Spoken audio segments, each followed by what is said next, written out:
శ్రీ శ్రీ శ్రీ దానేశ్వరి అమ్మవారి చరిత్ర 25వ వార్షికోత్సవం మదివాడ ఆకివీడు పశ్చిమ గోదావరి జిల్లా. శ్రీ శ్రీ శ్రీ దానేశ్వరి అమ్మవారు దువ్వ వరిగేడు అనే గ్రామంలో స్వయంభూగా వెలిశారు. అమ్మవారి కోసం 2 గ్రామాల మధ్య ఆధిపత్య పోరు జరిగింది. ఒక సిద్ధాంతి ఈ విషయంలో కలుగు చేసుకుని సమభాగాలుగా పూజ చేసుకోండి, అమ్మవారికి ఆగ్రహం వస్తే మీరు తట్టుకోలేరు అని ఆ సిద్ధాంతి హెచ్చరించారు. అమ్మవారికి పెద్ద ఎత్తున మేకపోతులను బలి ఇచ్చి అమ్మవారిని శాంతింపజేశారు. బొల్లం శేషారావు అనే రైతు విషయంలో ఆయన పాప తప్పిపోయినప్పుడు శ్రీ దానేశ్వరి అమ్మవారికి మొక్కుకున్నప్పుడు అప్పుడు ఆ దేవత ప్రత్యక్షమై నీ బిడ్డ బ్రతికే ఉందని అమ్మవారు చెప్పడం జరిగింది.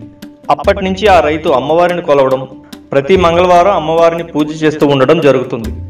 అయితే కొంతకాలానికి అమ్మవారు రైతుకు ప్రత్యక్షమై గుడి కట్టమని కోరారట. అప్పుడు ఆ రైతు నాకు ఉన్న స్తోమతకి గుడి కట్టలేనని చెప్పాడు. అప్పుడు అమ్మవారు రైతుకు నువ్వు ఖచ్చితంగా గుడి కట్టగలుగుతావని చెప్పారట. తరువాత ఆ రైతు వాళ్ళ అల్లులతో కలిసి గుడి నిర్మించడం జరిగింది. అప్పటి నుంచి అమ్మవారికి ప్రతి ఏడాది ఉత్సవాలు జరుగుతాయి. కొన్ని రోజులకు విగ్రహానికి పగుళ్లు రావడంతో మళ్ళీ విగ్రహానికి పునఃప్రతిష్ఠ చేయడం జరిగిందట.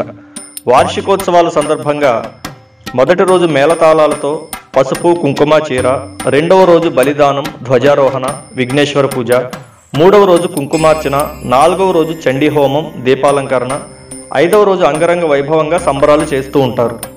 సందర్భంగా ఈ యొక్క ఆలయాన్ని ముందర బొల్లం శేషారావు గారు ప్రారంభించడం జరిగింది. తర్వాత బండారు వారు, ఎరగోపు వారు, వాళ్ళందరూ కుటుంబ సభ్యులందరూ కలిసి ఆలయాన్ని 25 సంవత్సరాలుగా ఎలాంటి లోటు లేకుండా మహావైభవంగా ప్రతి సంవత్సరం పెంచుకుంటూ కూడా ఈ యొక్క సంబరాలు చేస్తూ ఉన్నారు.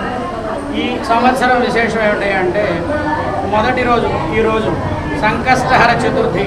ఈరోజు అందరి అమ్మవారికి గంగానమ్మ గుడి దగ్గర నుంచి చీర, సారెలు, పానకాలు, వడపప్పు, పసుపు, కుంకుమ, గాజులు, బట్టలు అనేక మంది భక్తులతోటి మహావైభవంగా ఊరేగింపుగా వచ్చి అమ్మవారికి సమర్పించడం జరిగింది. తర్వాత సాయంత్రం 6 గంటలకి సంకష్టహర చతుర్థి నోము చేస్తాం.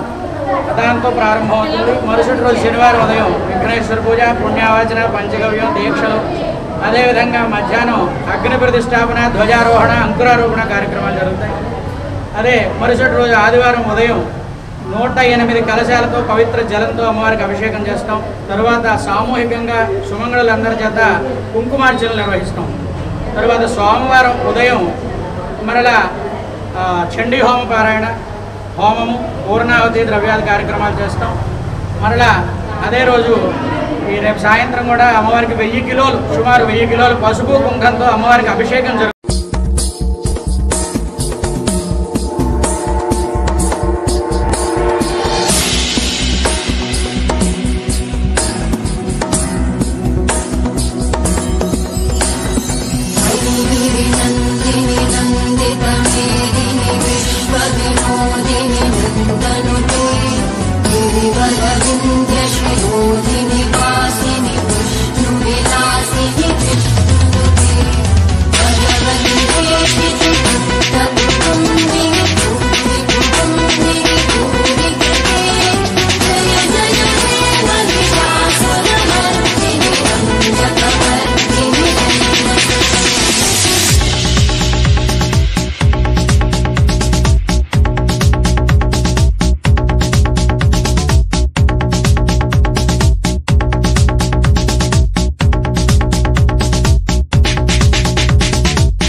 जय जय हे महिषासुरमर्दिनी